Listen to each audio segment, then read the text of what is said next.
Hello, everyone. Warm welcome to this artist talk. I'm Johanna Löv. I'm the programming manager at Fotografiska Stockholm, and we are overwhelmed by all the people exploring the beautiful exhibition, which you are a part of. Let me just introduce Mikael Owunna, the main person for the artist talk tonight, and Marques Redd, his friend, and who's going to lead this artist talk tonight. A warm welcome and have a nice evening.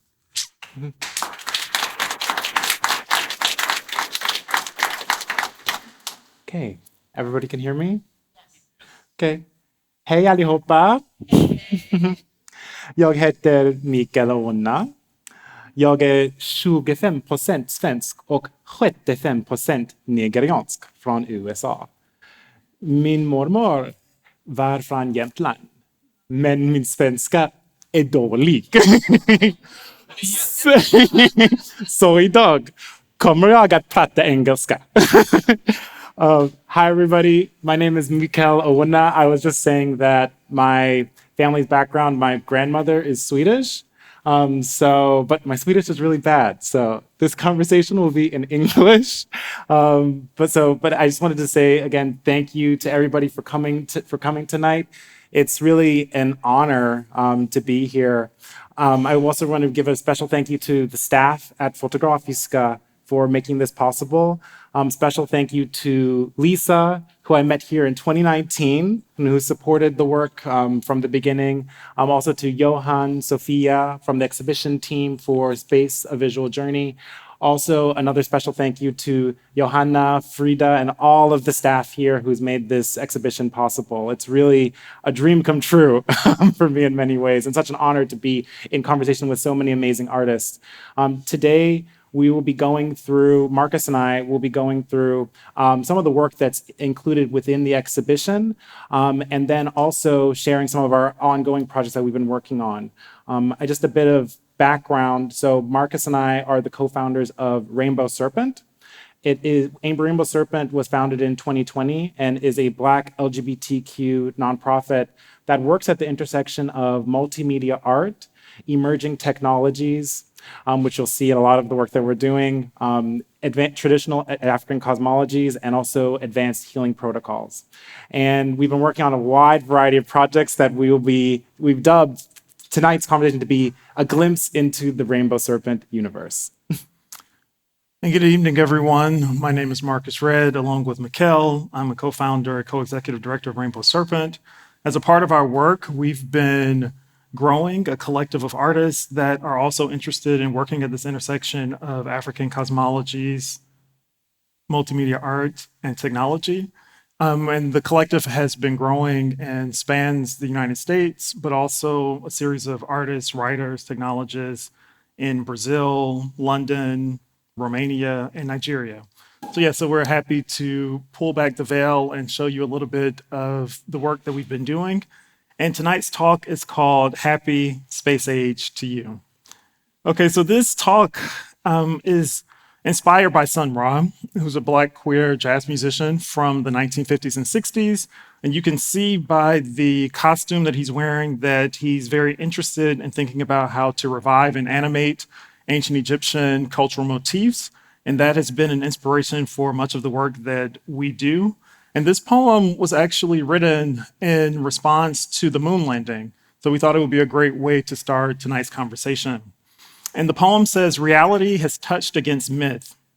Humanity can move to achieve the impossible, because when you've achieved one impossible, others come together to be with their brother, the first impossible. Borrowed from the rim of the myth, happy space age to you. So we'll be really thinking about these ideas that are already here in nascence in this poem, ideas about reality. What kinds of worldviews and cosmologies do we use to understand reality? How do we engage with myth, particularly myths about space? And how do we understand ourselves as moving into a new era where we can connect ourselves again to the large cosmic expanse that surrounds us in new ways? So we'll be using this as a launching point and returning to it throughout the course of tonight's conversation. So we will begin with some of the photographic works that are included in Space: A Visual Journey. So these come from my series Infinite Essence, which is really tracing different African cosmological traditions and exploring them through photography with a combination with engineering, with custom engineered tools that I developed for the series. So the first image that we'll begin with is the Flying African. This is the largest piece that's included in Space: A Visual Journey. It's like a really beautiful, the team here did an amazing job to get at a wall scale. And so this image, just to kind of give a bit of background on the process of how these works are developed, in the studio, I begin by hand painting the model's body with fluorescent paints.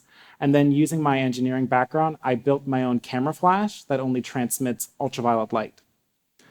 And so in total darkness, I click down on the shutter, and then for a fraction of a second, the model's bodies are transfigured into these cosmic motifs that you see here. And each of the pieces are then placed in conversation with different myths from across the African diaspora, thinking about this as a way to extend, connect to our Rainbow Serpent mission, extend and revive traditional African cosmologies. And so this piece, entitled The Flying African, is very interesting, particularly in the conversation with space that we're having here today. Particularly draws from African American myths particularly from the coast of Georgia and South Carolina, of enslaved Africans who were able to escape slavery by flying home to the African continent. And there are many strands that this myth draws from, but one of them is an 1803 slave rebellion known as Igbo Landing, where a group of enslaved Igbo people aboard a slave ship overthrew their captors and they ground the ship ashore on St. Simon's Island in Georgia.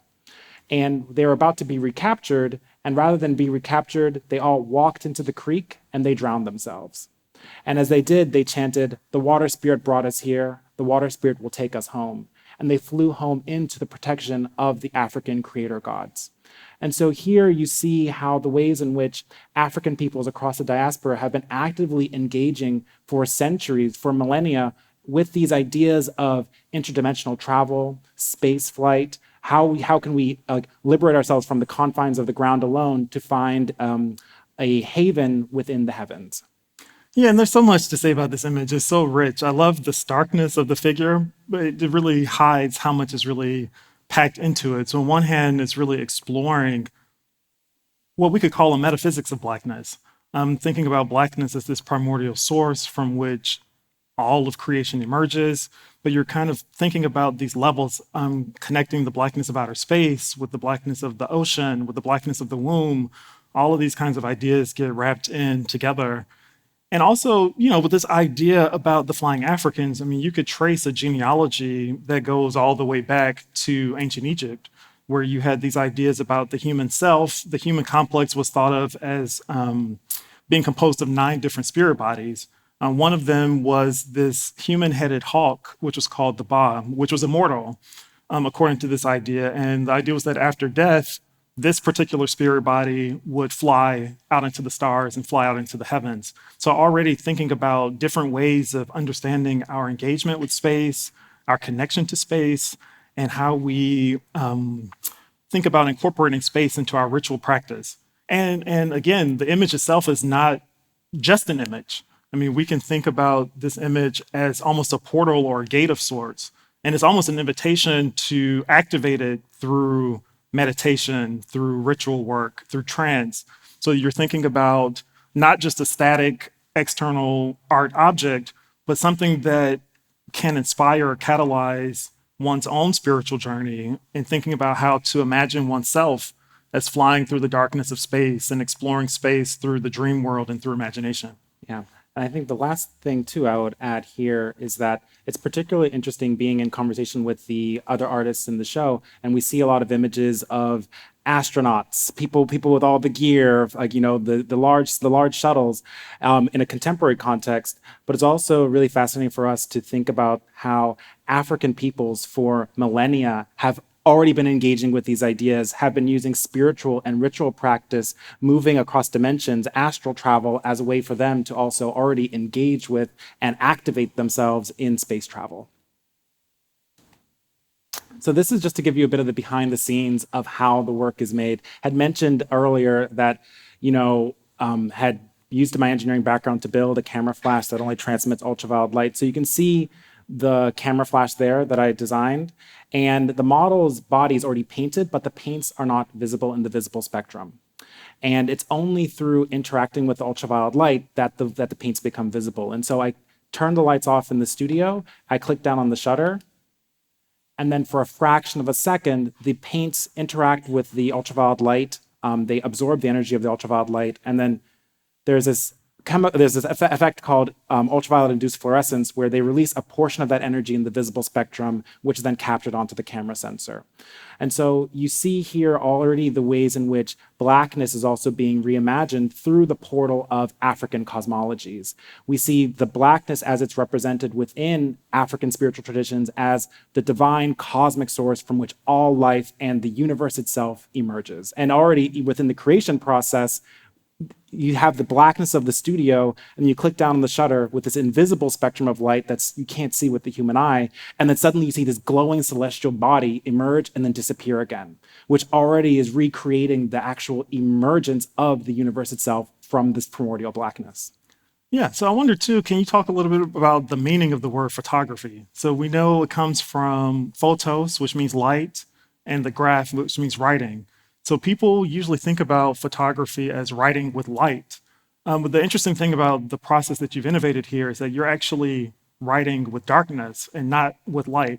So could you talk a little bit about what that means for your practice? Yeah, I think it's a very important aspect of the practice, because I think so many photographers see darkness as being the challenge. Darkness as being, oh, it's not exposed properly. Oh, the dark, we can't be in darkness. We have to have it as bright as possible. But instead, it's actually seeing the blackness as the opportunity to illuminate an alternative vision of reality. Because this is the reality that's actually right beyond what's visible to the human eye alone. And so photography is also understood as representing objective truth. And so when you actually use this spectrum of light that's invisible to the human eye and draw with darkness rather than with light itself, how does this also challenge our perspective of what blackness represents, of what the human body is, and how can that also expand our perspectives through the lens of African cosmologies to illuminate this larger reality of humanity? So there are, in addition to the myth of the flying African that's evoked within the show, there are also two other cosmological strains that we're also tapping into. The first is, we'll kind of discuss, is from a West African Nigerian Igbo context, which is my other family lineage as well. So the first piece that we'll talk about from the show is entitled Mbakwocha. And this one is the Grand Lady of the Mysteries. And so within African cosmological traditions, you have this really kind of recurring motif of this primordial blackness of space from which the universe emerges. And so within this specific Igbo tradition, this blackness of space begins to become conscious of itself. And you have this emergence of a feminine polarity and a masculine polarity of the cosmos. And so Mbakwocha is one of the manifestations of the feminine polarity of the cosmos. And she holds within her divine mystic eye, you see this kind of this shaded eye, all of the mysteries of the cosmos and the prefiguration of all that is to come.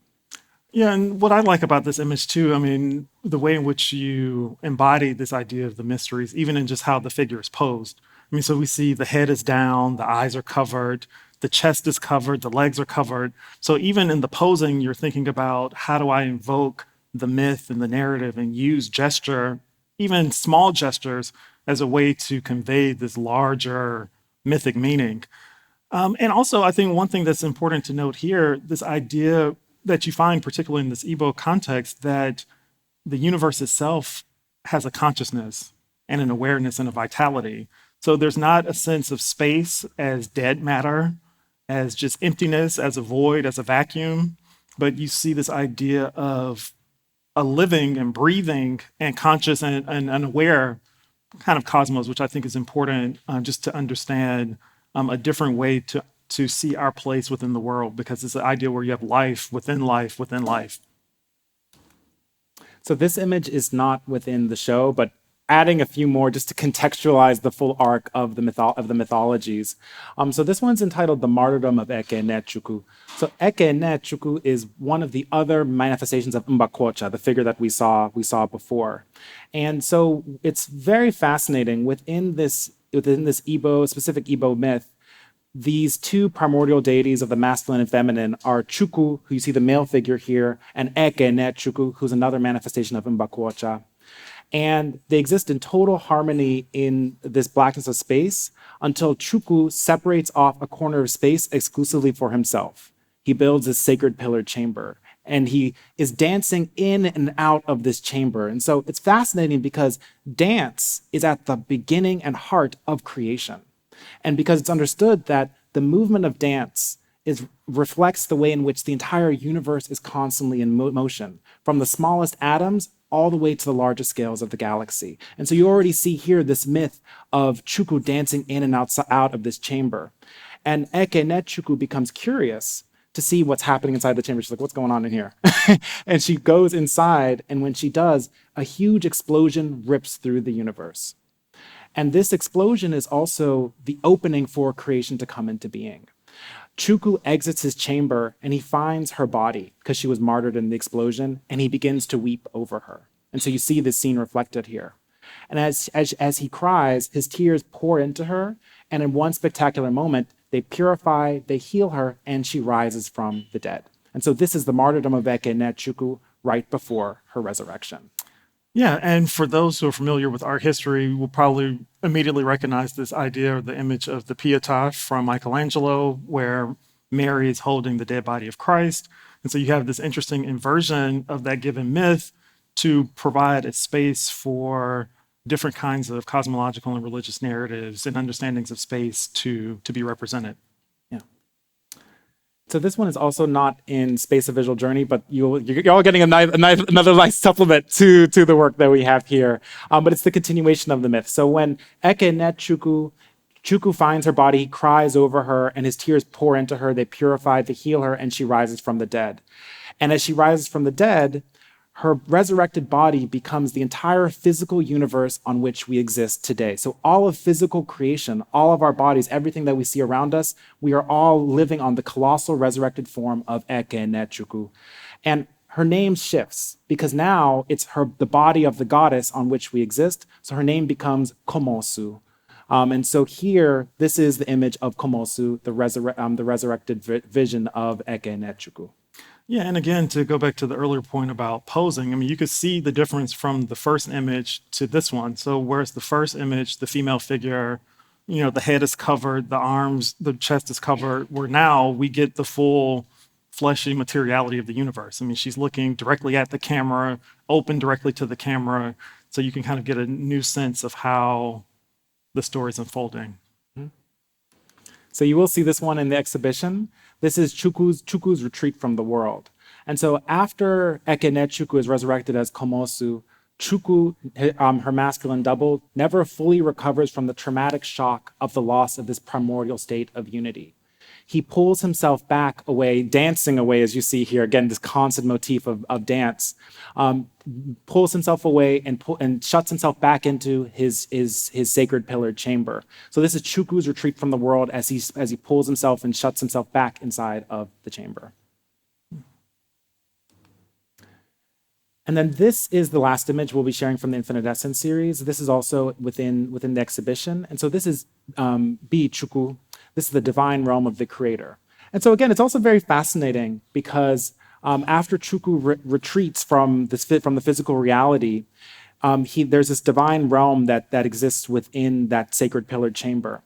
And it's understood that within Igbo spiritual systems that we don't just have a physical body, but we also have these immaterial spirit bodies as well. And one of them is called the chi. And it's understood that our chis are actually in constant sleep within this divine realm of the creator. And actually, the reality that we see around us, even as we look around today, is actually our dreams, the dreams of our chi within Chukwu's realm. And when we pass away here in this realm, it's actually when we wake up again within Bi Chukwu. So here you see the divine realm of the creator. This is the chi sleeping, having the manifest experience of the reality right before it reawakes and returns back to Bichuku. Yeah, and this image was also featured quite prominently in the Pittsburgh International Airport. So when visitors would come from around the world, this would be really the first image that people would see. So can you talk a little bit about your approach to public art and how you're using these, again, as gates or portals for people to be transported into new understandings? Yeah, I think one of the ways in which that's very important to think about is that we are constantly being surrounded by psychic messages that are trying to tell us, or limit our understanding of who we are as human beings. This could be like, even if you turn on Instagram and then you're getting ads that are trying to tell you, it's like, oh, if you just bought this product, you'll be more beautiful, or if you do this, you're more desirable. So I think one of the ways in which we're thinking about how to revive these systems that have been so battered by colonization is to bring them into the public sphere. So people are being surrounded by, on a subconscious level, these divine images of who we are. And so even on a subconscious level, you'll walk past this image and then it'll imprint on you. And then slowly through time, you also begin to affect and transform culture. One of the things I love about here is that we're being surrounded by these divine images. And how do we walk away with that being soaked into our conscious and into our physical being? Yeah, and also what I love about this image is this idea, or this dreaming figure that you see, and particularly in conversation with the rest of this exhibition. I mean, there's an idea about how throughout human history, space has been a canvas through which we've projected our dreams onto. And at each stage in human history, we can really tell a lot about our own consciousness, depending about the dreams of space that we have. And also it repeats again this idea that we talked about earlier about different ways of exploring space. I mean, can you explore space through altered states, whether that's in a dream state, a trance state, that elevated kind of spiritual, a different mode of consciousness? So it's kind of giving us a reminder about how we can project ourselves into the larger expanse that we're surrounded by. Yeah. So those were from the Igbo sequence, and there was a few more images from the Dogon ethnic group in Mali. So we were talking about an Igbo ethnic group from Nigeria. So we're also now exploring a specific the Dogon, which have a really deeply and poetically articulated cosmology centered around the Sirius star system. And so these images are all all four of these images are within the show, and it's fascinating. This one's entitled "The Vision of Inikozo," and so there's so many discussions happening within the show around space exploration, space observation, astronomy, and we were also been really curious through the research to understand African modalities of astronomy. And one of the really fascinating accounts, we do a lot of reading, Marques and I, of anthropological texts, texts by diviners, a lot of different research. And one fascinating text we found that described the way in which a female diviner named Inikozo had these detailed observations of the star Sirius B. So Sirius has a companion star, Sirius B, which is invisible to the human eye. But Inikozo had detailed observations she shared of the weight, size, color, and composition of Sirius B, which she shared in 1950 with French anthropologists Marcel Griol and Germaine Detelin, which then in the 1990s were validated by the Hubble Space Telescope. And so there's these questions of how did they make these observations? But it actually was through a fundamental understanding of the way in which, if we are composed of the same matter as the stars, they are our celestial kin, and we're able to remote view and communicate with them. And so she would close her eyes and fuse the blackness of her inner worlds with this divine sacred blackness of the creator deity Amma, which is the creator deity from Dogon cosmology, and then remote view and communicate with the stars. And so this is the vision of Inikozo, referencing these different African modalities around astronomy. Yeah, and I love this image. I think this is probably one of the most iconic ones that you have. I mean, especially with the hyper intense focus on the face. I mean, it's almost as if the features start to dissolve within the stars. Mm-hmm. So this image is entitled Amma's Womb. So Amma, also very fascinating, particularly coming from a Black queer perspective. So many of these primordial deities in African systems are all queer, androgynous. There's no gender. I mean, gender kind of falls away completely. And so Amma within Dogon cosmology is the creator deity, described as a he, but with a placenta and a womb from which he births these androgynous deities. And so this is the image of Amma's womb, which is this primordial egg that contains within it all of the prefigured signs of creation itself. Amma then spawns from themselves these 8 deities known as the Nomo. And so the Nomo are, again, described as being bisexual, self-fertilizing, androgynous, half serpent, half human, half human. And they are the ancestors of all human beings.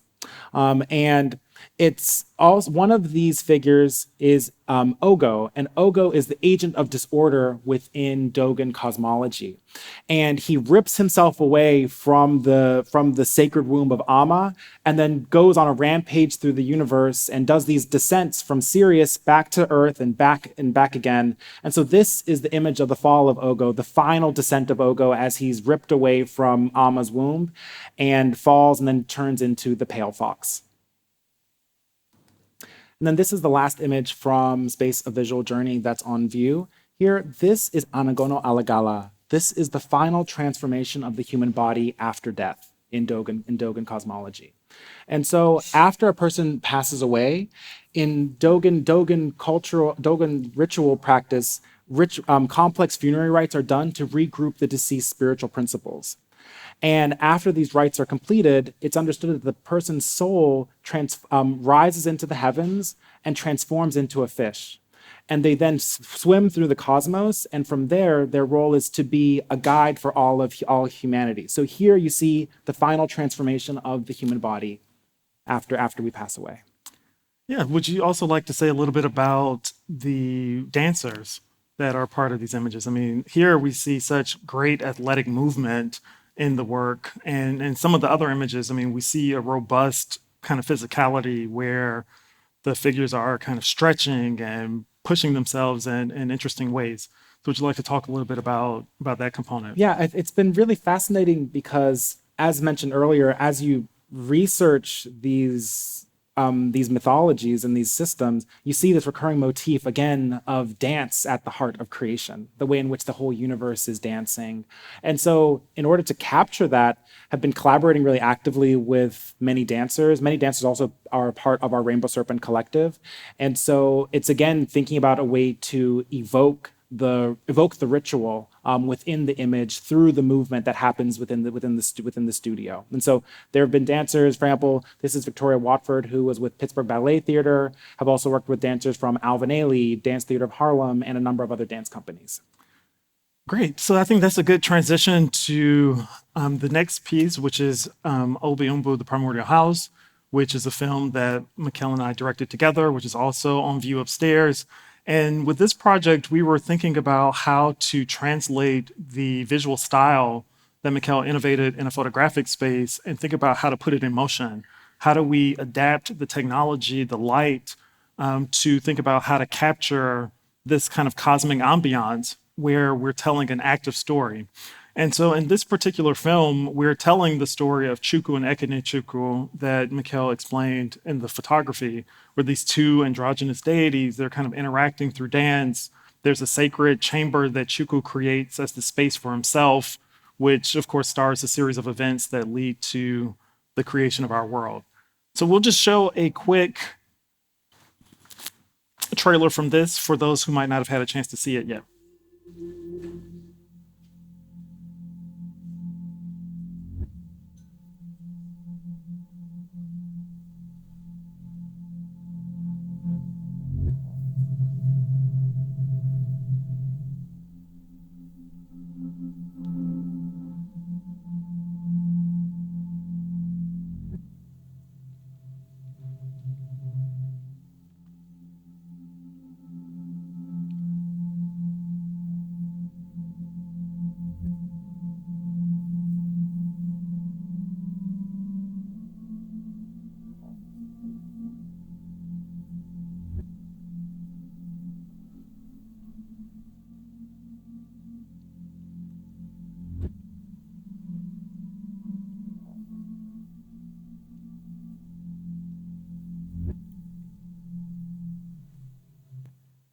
Yeah, so this is just an example of how we're constantly looking for new mediums to express these kinds of ancient knowledge systems, always thinking about how we can use modern technologies as a mode of translation of these narratives for contemporary audiences. So we'll also share a few of our ongoing projects that are also engaging actively with the themes of space that is being evoked in the show. And so one of the photographs that we'd love to share is entitled "Playing the Cosmic Strings." This is actually one of the early collaborations between Marques and I. The first one being the film Obiumbu, and then this one was the following year. So Marques is the model in this image, even though people sometimes don't recognize him as so much in the picture. And so this one explores the myth of the cosmic spider within Igbo cosmology, again from Nigeria.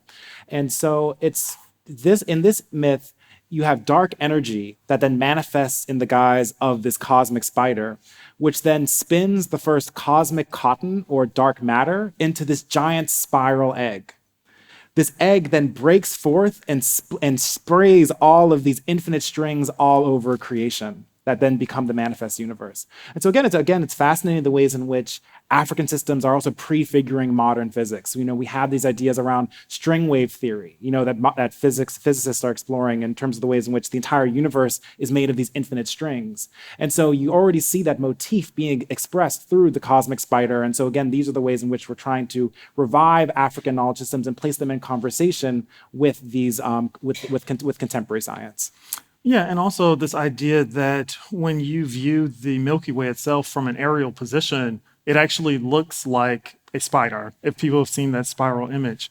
So the question becomes, how can the symbols of myth really give us information about the world and the universe outside of us? And these are questions that we're asking to try to show this kind of conflict of knowledge systems and to kind of show these alternative ways of gaining knowledge and of understanding and relating to space. And again, thinking about the ways in which we're trying to extend these into public conversations, be able to influence consciousness, expand consciousness. We've also the Playing the Cosmic Strings was then also commissioned by the Pittsburgh Symphony Orchestra, and it is currently on view for 5 years in Pittsburgh as a 1,200 square foot. I think that might be 300 meters squared. I'm not sure. I don't know meters. I'm sorry. 1,200 square foot mural installation on the symphony. So if any of you are ever in Pittsburgh, please let us know. We have our studio there as well. We'd love to have you and give you a tour. So just to run through a few other of our projects, particularly looked at through this idea of space. So one project that we released in May of this year is called Myth Science the Gatekeepers, where we created a series of 16 life-size glass sculptures of these Black queer ancient Egyptian deity figures. So the first one here is Hapi, who was thought of as the fertility and abundance of the Nile River, who, although was represented as a man, you can see he also has large breasts and a pregnant stomach. So one of the first kind of androgynous deities of human history. And it's interesting because there are so many different star maps and zodiacs that you can find in the ancient Egyptian context. And there was this idea that the visible universe itself is really the manifestation of divine forces. And so this particular figure was associated with the stars of Aquarius. So if you go to the Dendera temple, look up at the ceiling, you'll see this figure in the place where Aquarius would be. So all of the kind of understanding about astrology and this particular sign's connection to revolution and innovation was shown through this androgynous figure. Next would be Khonsu, the deity of the moon. Again, thinking about the moon not just as a dead material object, but as an actual manifestation of divine force. There's this idea that the moon and this moon deity represents really our psychological ability to nurture, to help things to grow, whether that's the elderly, nurturing children, nurturing projects, or nurturing our own inner child. This is also thinking about the mysteries of dreaming, the mysteries of astral projection. And of course, because the moon is also tied into the movements of the ocean, ideas around the collective subconscious and how do we tap into internal power to spark growth. Yeah, and I think one thing I would add as well is that it's very interesting because a lot of the conversations that are also happening simultaneously within the show, people are also exploring the ways of like how do we mine the moon? How do we extract from the moon? But if we actually think about the moon as Khonsu, as a sentient, divine being and deity that's also integrally connected to our own lives as human beings, is that really the only modality through which we view our engagement with the moon, of traveling there to extract from it, to mine it and pillage it? So I think it also is a way in which the deity systems also challenge our way in how we even engage with space as a whole.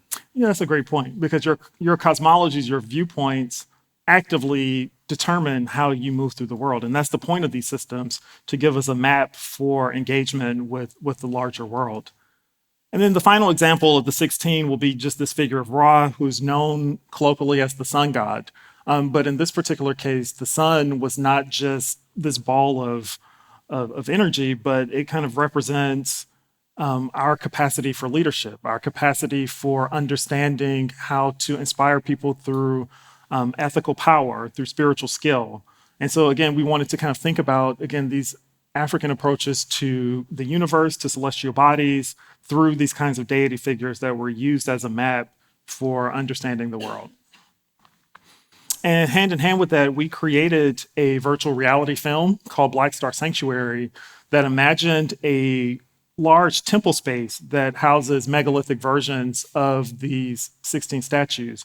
And just to give you a quick sense of the plot, you have this rainbow serpent that descends out of the heavens, comes into the temple space, engages with all of these deities, all of the different rooms of the temple, and then flies back up into the heavens. And so already there, we're seeing a certain kind of allegory of our relationship to space. These ideas around, let's say, comets that came to space to see the elements of human life, to now our contemporary moment where we are engaging in active travel back into space. And so we'll show just a quick clip of this.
Yeah, and I should also add just a couple of things. So we also have a completely different project that is virtual reality photography, where we've done a whole series of photography based on this virtual world that we've created.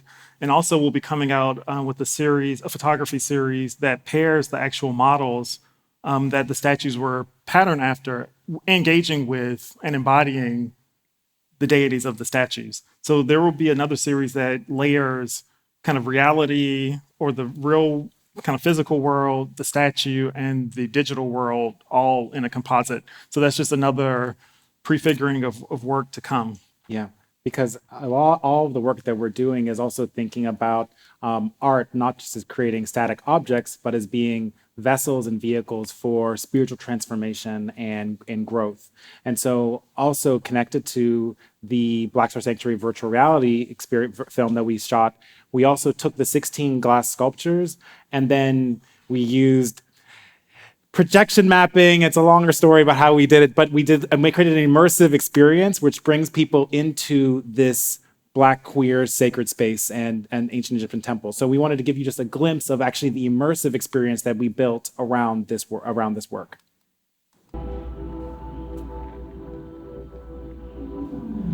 So you can see here the 16 glass sculptures, and as Marques mentioned, each of the sculptures is connected to a different sign in the zodiac as well.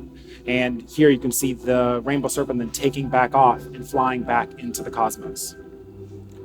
I guess while this is playing too, I'll also talk about the importance of temple building in an African context as another mode of exploring the cosmos.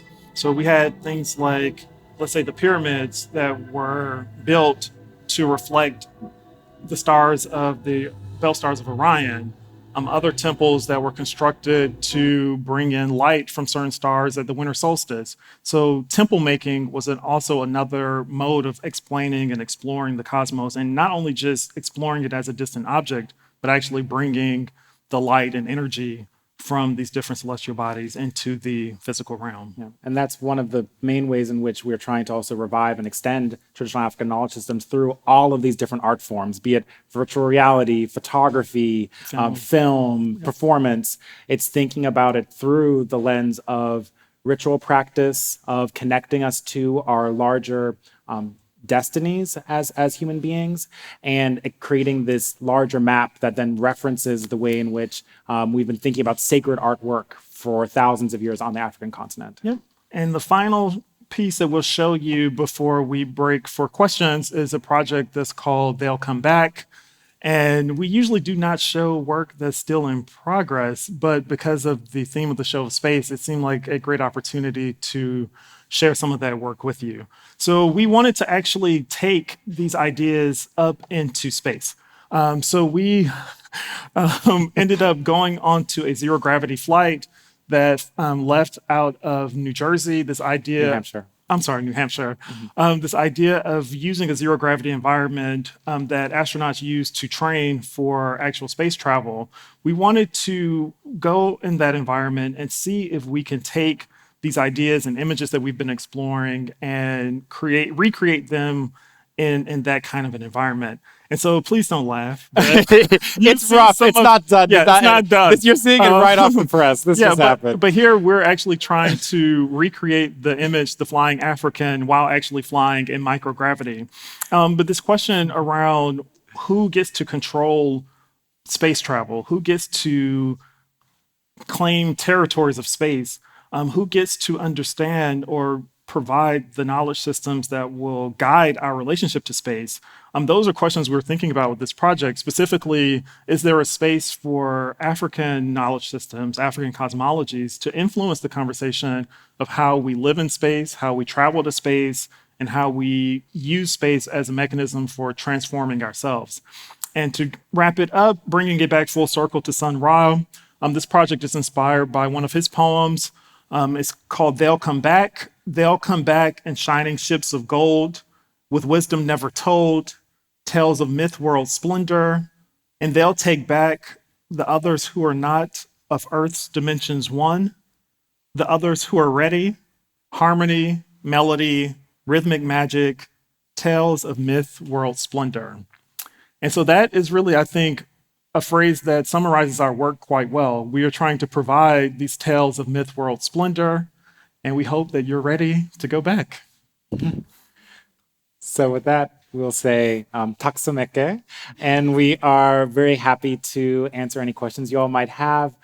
This is some of our contact information, Rainbow Serpent as our art collective and the work that we're doing there. You have our Instagram, our website, and then you also have our individual contacts there as well. So thank you so much, and happy to answer any questions.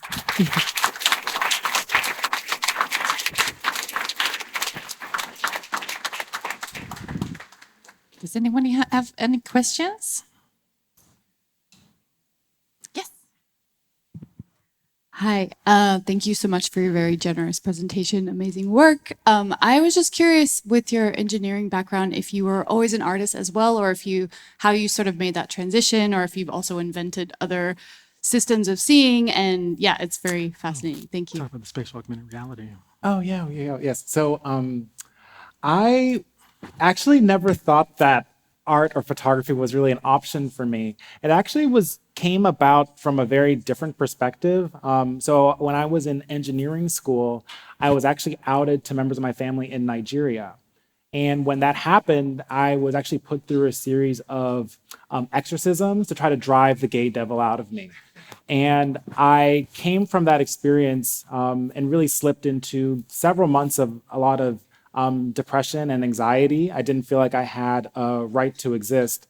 And when that next summer came about, I was about to do a study abroad program, and one of my friends just offhandedly said to me, "Oh, we should get cameras before we go."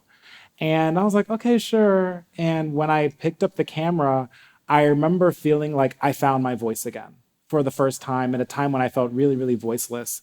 And so I continued doing photography just really as a hobby and passion through college. And it was only like after college that I began to see photography as being a really integral part, because it had already been my bomb throughout college, but beginning to see, okay, wait, maybe there could be something more that I could do here. I worked on a documentary series on LGBTQ African immigrants. And actually, one of the people in the series is actually here today, Juliette, which is amazing. And going through that journey and the work then kind of beginning to be shared, and also doing research through that work into pre-colonial African understandings of sexuality, gender, these deity systems, then really just took my life in a very, very different direction. But so I guess all to say is that I didn't anticipate it. It wasn't something that was planned, but it was really circumstance pushed me into the space of being like, okay, I need to be the one to be a vessel to create these divine images, to hopefully be a guide for other people as well. And I guess Marques can talk about some of the other ways which we've been engineering some tools to also play with visualizations as well. Yeah, so we worked on a project called The Four World Ages that really picks up after the end of Obiumbo, which tries to imagine, again, from the perspective of Igbo myth, how human history unfolds through four eras. So starting with this age of divine unity to our contemporary age of chaos. And so we had 4 dancers that we worked with on that project, and we wanted to develop a spatial augmented reality system that would project different images onto the bodies of the dancers in real time. So it was kind of using AI, computer vision to kind of track the movement of the dancers, and then find ways to kind of map these ideograms onto them. And one of the things we had to think about as we were developing the system for this performance is that there had not really been a lot of work with darker skin tones in this particular technology. So one of, I think, the real innovations of that work is that we had to construct a system that would actually be able to track darker skin tones in order to kind of do the work that we were hoping to do. And I think that was kind of one other area where you kind of see we're trying to push this question around how do we expand technology or reformat technology, not only to be able to tell different stories, bring different worldviews into the mix, but also just to have physical bodies be able to show up and be seen. And so that also was a photography series as well. I mean, so that was a public art installation, a film, the spatial reality video, and a photography series that also you could see more of on our website. Okay. Other questions? I think you were raising your hand. Oh, sorry. Maybe they're about to pass the mic. Yeah. Hi. I was wondering about the procedure when you're painting. I mean, how do you know what you're painting? What's happening there? Do you have goggles? Yes. Oh, great question. So the question's around while doing the painting, how do I visualize? I am able to use a blacklight flashlight, which helps me to see a bit of what it looks like as I'm painting. You don't fully see it though until it interacts with the ultraviolet flash. So I use the blacklight flashlight to get a sense, but then when I actually go into the studio and do the first images, we then also do some adjustments as well. So we'll also be able to kind of paint additional areas and change as well in response to actually how the images show up with actual ultraviolet light. So it's a bit back and forth then. Yes, there's a dialogue, there's a dance, if you will. Yeah. Yeah. Well, I will also add to that too. I mean, there's a way in which the artistic process is also informed by a spiritual process as well. So it's also a question of asking the myth, how does it want to be represented? Or asking the deities, how do they want to be represented? And often, particularly when we worked on the Four World Ages, we would actually do these kinds of ritual sessions where we would say, okay, Tori, you're representing this deity Ekene. Let's do this ritual, let's do this meditation to try to divine how does this deity want to be represented in dance. So I think it's a different way of thinking about artistic methodology, and particularly because we're trying to modernize and extend systems that really understand reality differently. I think that understanding of reality had to be reflected in the actual process of making the work. And so I think when it comes to the images, there's the dance back and forth, but I think it's also thinking about how to actually make oneself into a vessel that can almost channel these kinds of ideas as well. Absolutely. Oh, yes, there's a question. Yes. Here. Yeah. You touched on the bias of technology against colored skin. What would be an aspirational view of how AI technology could be advanced, or how you could guide, I guess, the language corpus of colored skin? Go ahead. Yeah, I think it's a very interesting question. I think there's a few different levels to it. I think first, I would say, in terms of like an aspirational vision, it's really around who actually is building these systems, who has the power around the large language models, who is developing it, who has the say in what and how those models are guided. So I would say really the aspirational vision, it would be organizations like Rainbow Serpent that would be creating the models. We would be the ones who would be dictating, okay, this is what the model is creating. This is how it also is a way in which it can be used through as a spiritual tool, versus just as a technical tool, that it can be used as a spiritual tool as well. So I think there's that vision. I mean, I think also even with AI, I think there's so many projects that could be done with it to actually revive African knowledge systems, revive African languages. There's so many ways in which it could be being used if, for example, it was being developed by us, versus how it's being used now just for kind of just general commercial purposes. Yeah. Oh, go ahead. I was just going to say thank you. Yeah. Yeah, so even thinking about the image that's on display in the show, Amma's Womb, this idea that within Amma's womb is gestating these 266 signs that then prefigure the structure of the world. So when you look at many different, let's say, divination systems across West Africa, there are huge archives of material, oral material, some of which has been transcribed, that actually describes all of these 266 signs. And there are tons of narratives, parables that are based on these signs that in this conceptualization really provide a structure for the world. And so what would it mean to, let's say, train AI on these kinds of sacred ideograms as opposed to just, let's say, the New York Times archive? Right. You would get a very different understanding of reality itself. I think Thank we you. saw another.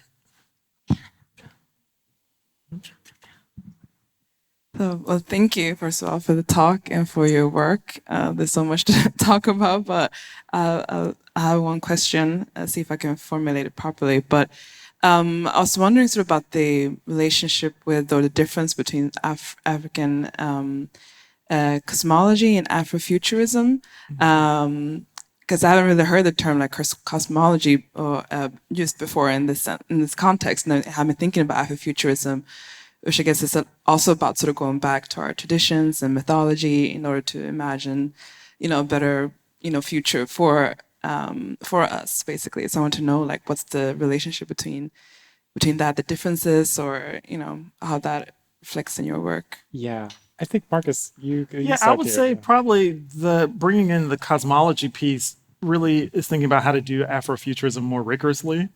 Because I think with the cosmological systems, they are very tightly organized groupings of rituals and symbols that are deployed for thinking about how to expand consciousness, particularly with the goal of transforming humans into divine beings. So there's a more specific aim that I think the kind of project of African cosmologies is engaging in.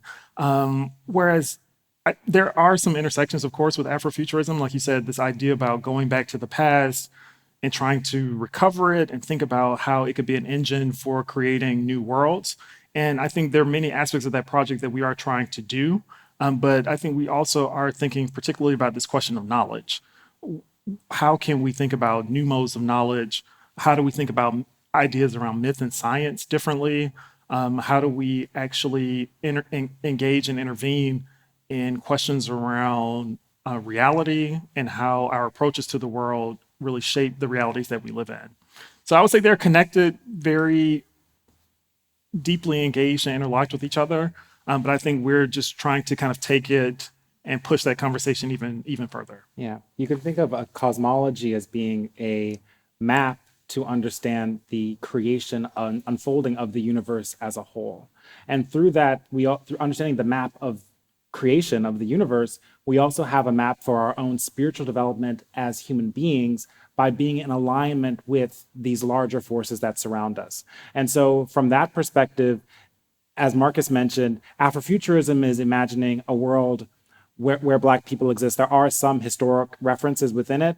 We are also engaging with that idea of Black futurity while also thinking about, okay, how can we look at the map, at how Africans have been envisioning this map for the universe as a whole, as a way for that Black futurity to also be a roadmap for our own spiritual transformation and upliftment.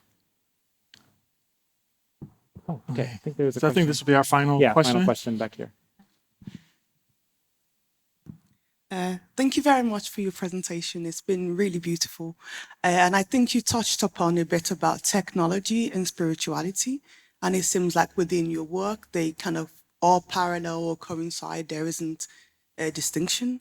So I don't know if you could talk a bit more about that. Can you say the question one more time? You said the connection between technology and spirituality. Yes, since they exist within the world, like parallel, there is no hierarchy. I don't know if you have any comments on that. Yeah. Do you want to? Yeah. I can start and then you can jump in. I would say that one of the innovations that we're trying to bring through Rainbow Serpent is by intertwining art, science, technology, and spirituality together, particularly using African knowledge systems, African spirituality as the base for all of that work. And part of the reason why we do that is because this is actually the traditional way in which African peoples have been imagining this intersection between disciplines for millennia. Marques actually wrote an amazing academic article in conversation with Sun Ra's work entitled Astro-Black Mythology. And within that, mythology was a system of knowledge that integrated art, science, and religion as a way to create a vehicle for human spiritual development and transformation. And so we, in a contemporary context, so this type of work that in how you build a pyramid, right? It's not just like an object, it's a spiritual vehicle that has architecture, astronomy. I mean, there's so much that goes into the construction of that. And so we are combining those disciplines back together by referencing these African traditions as a way to, again, revive the African modality of working with technology and using it then as a way to, hopefully, as we see surrounding us now, create spiritual images that then also transform how human beings interact with ourselves, with each other, and with the world and the cosmos at large. Yeah, I would agree with that. I mean, so I would say in traditional context, literature was not seen as different from botany, which was not seen as different from medicine, which was not seen as different from astronomy. All of these disciplines were so deeply intertwined with each other and approached holistically. So I think our intervention in the contemporary moment is trying to understand how to reproduce that kind of a knowledge practice. And how do we take some of the most avant-garde technologies to say, hey, we're going to really re-bring this and re-ground it in a holistic approach to life. We're going to re-ground it in a holistic approach to knowledge production. So I think, and those are conversations that are certainly missing in much of the technology space. But I think that's really one of the main kinds of interventions that we're hoping to do, is using these hyper modern modes to recreate the most traditional modes of knowledge production. So I hope that answers the question. Yeah. So we want to say thank you again so much, everybody. There actually in the gift shop, there is a poster of that image there of Mbakocha that you'll see there. So we will be going to the gift shop, and then also in case anybody wants for me to sign any of the images, etc. too, happy to do so as well. So thank you again, and thanks for appreciate it.